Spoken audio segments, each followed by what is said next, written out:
भानुकगपूष हिरण्यगर्भा मरीच्यादित्य सवितर्क भास्करेभ्यो नमः।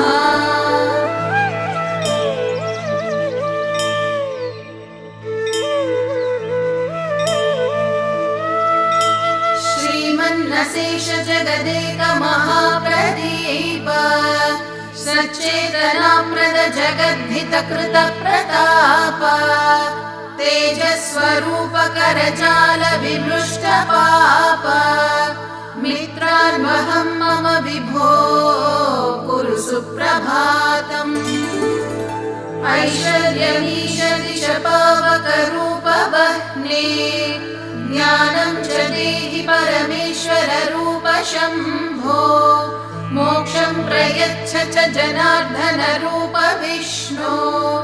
नीरोगतां दिश रवे कुरु सुप्रभातम्। स्रष्टाखिलस्य जगतश्चतुराननस्त्वं भर्ता च लोकनिवहस्य हरिस्त्वमेव हर्तासि भूतविततेर्विषमेक्षणस्त्वं सूर्यत्रिमूर्तिमय मे कुरु सुप्रभातम्। प्रातः प्रभाच्छुरितपूर्वनगाग्रसानो रम्येन्दिरासदन शोभन दिव्यभानो सायं प्रभाभिरभिपूरित चित्रभानो भानो सुधीड्य सततं कुरु सुप्रभातम्। धर्मात्मनां सुविदुषां समनुग्रहाय दुष्टात्मनां कुजनुषां च विनिग्रहाय कारुण्यवर्षण विधावनवग्रहाय शक्तो ग्रहेश खगनः कुरु सुप्रभातम्। पौरस्य भूधर तटीतिलगायमाना चूडामणेम्बरतलस्य च दिग्विधूट्याः कर्णावतंस गगनाञ्चितराजहंस पूषन् सुतोषकरणः कुरु सुप्रभातम्। उद्बोधयस्य नुदिनं वनमम्बुजानां त्वं सन्दधासि युगलिश्च रथाङ्गनाम्नां प्रीणासि जन्मिनयनानि हिरण्यगर्भा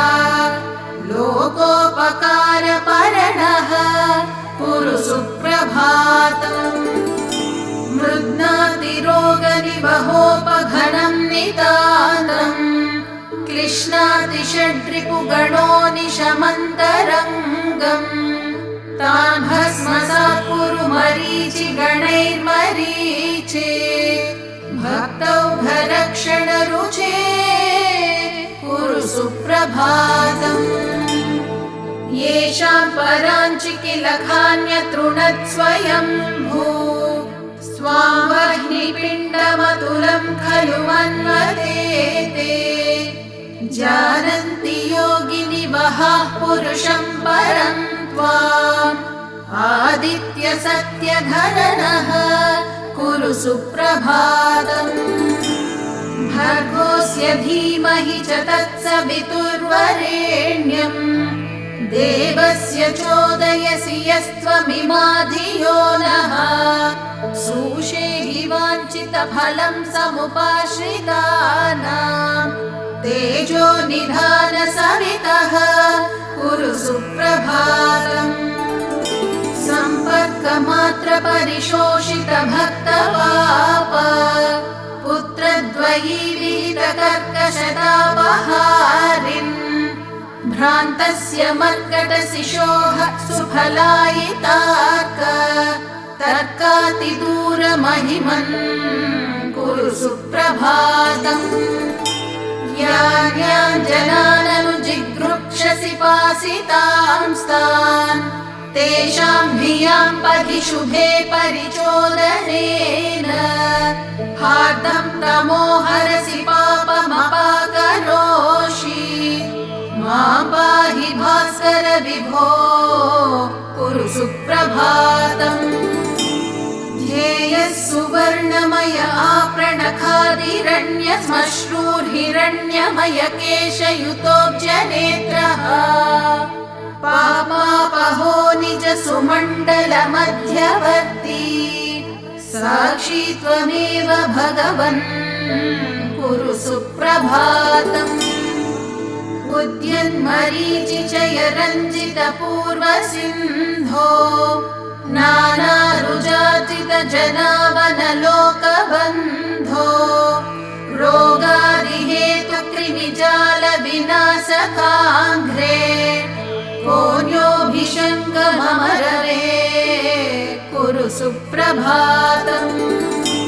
दृष्टैव यन्तु अरुणस्य शुभां प्रभां ताम् नक्तं चराः सपदि दिक्षु विदिक्षु लीनाः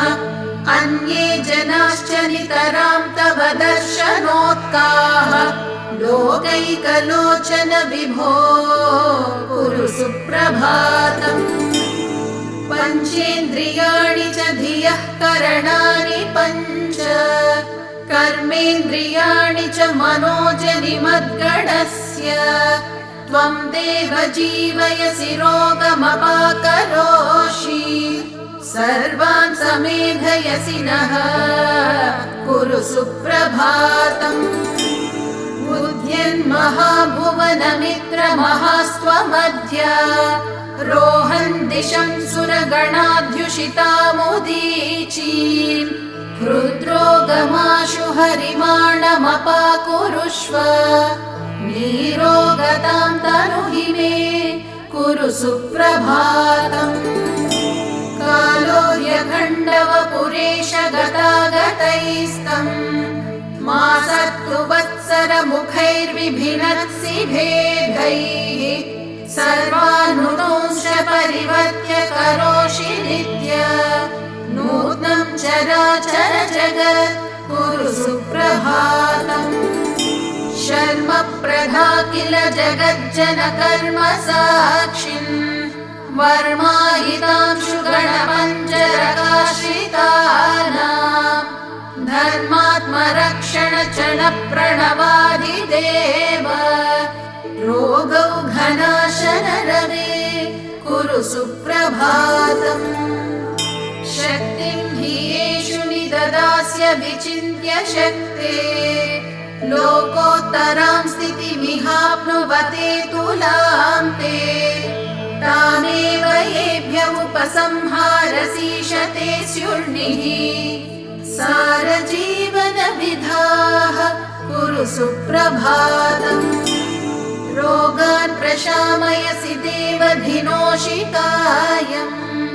चित्तं प्रसादयसि शान्तियुतिं तनोषि पापं धुनोषि परमं विगुणोषि तत्त्वम् ब्राह्मी स्थितिं दिशसि नः कुरु सुप्रभातम् यद्वत्तमोऽनुदति ते प्रथमांशु वातः येधांसि भस्म कुरुते च यथाग्निघातः ज्ञानं तथैव कुरुते किल कर्म भस्म तद्धेहि कर्म दहनं कुरु सुप्रभातम् मुक्तेषु वद्व्रजसि भास्कर नैमिषार्धे द्वाविंशतिं किल शतान्यपि योजनानाम् त्वामेधनेयमुपयातु ततोऽपि शीघ्रम् उल्लाघयाशु भगवन् कुरु सुप्रभातम् या देवता अपि हि नीच जनप्रयुक्ताः क्षुद्रागदान् बहुविधान् जनयन्ति देहे एतत् कियत्तव रुजां हरणं त्रिमूर्ते रुद्रोगमाशु हर मे कुरु सुप्रभातम् दोषं मदीय हृदये नयने च दोषं श्रुतौ क्वचि च दोषमथापि नश्यम् जैवं च कर्म करणा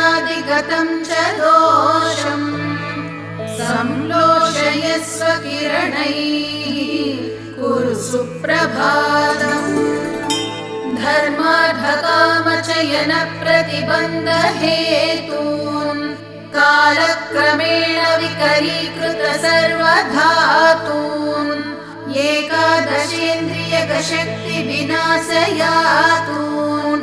पूषन् प्रशामय गदान् कुरु सुप्रभातम्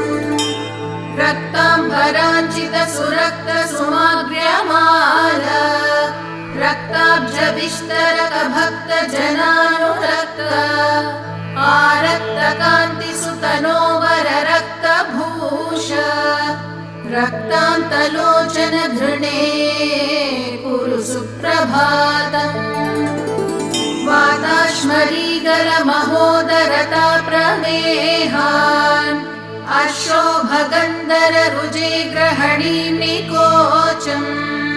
त्वग्रो गजालमितरांश्च निहंसि रोगान् दिग्मांशुभिर्ग्रहपते कुरु सुप्रभातम् चित्रांशुजालपिहितात्मवपुर्गदासि शङ्खारिभूषित चतुर्भुज पद्मनेत्र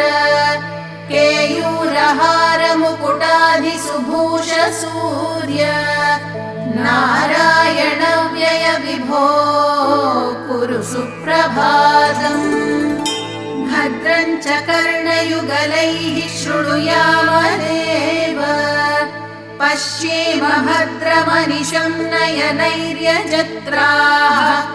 अङ्गैस्थिरैस्तनुभिरेव चतुष्टुवांसः आयुर्व्यशेम सुखदम्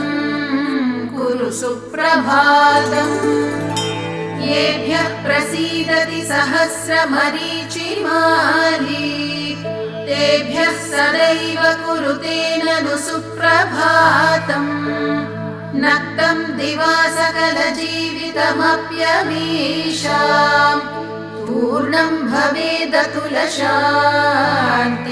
समृद्धिपूर्णम्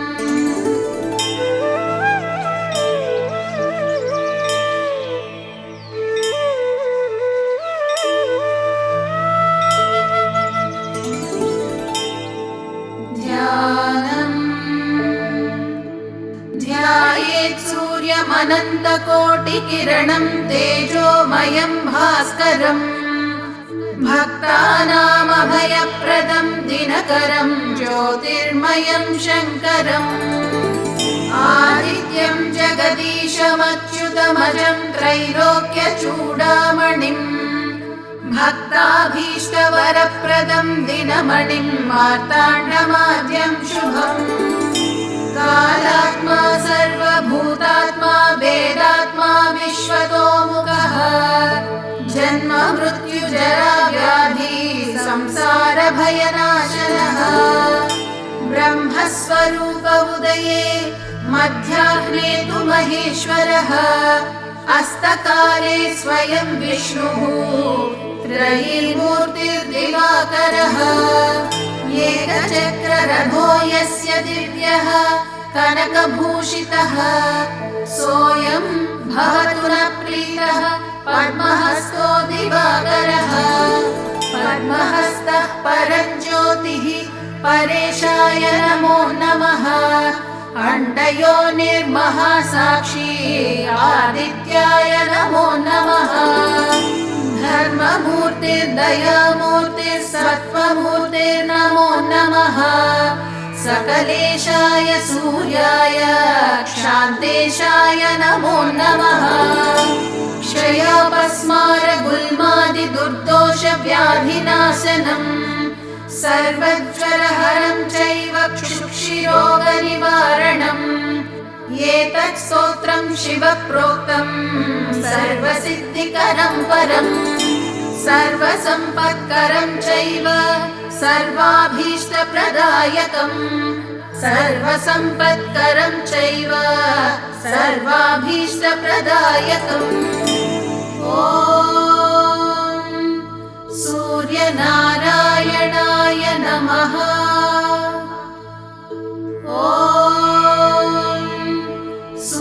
नारायणं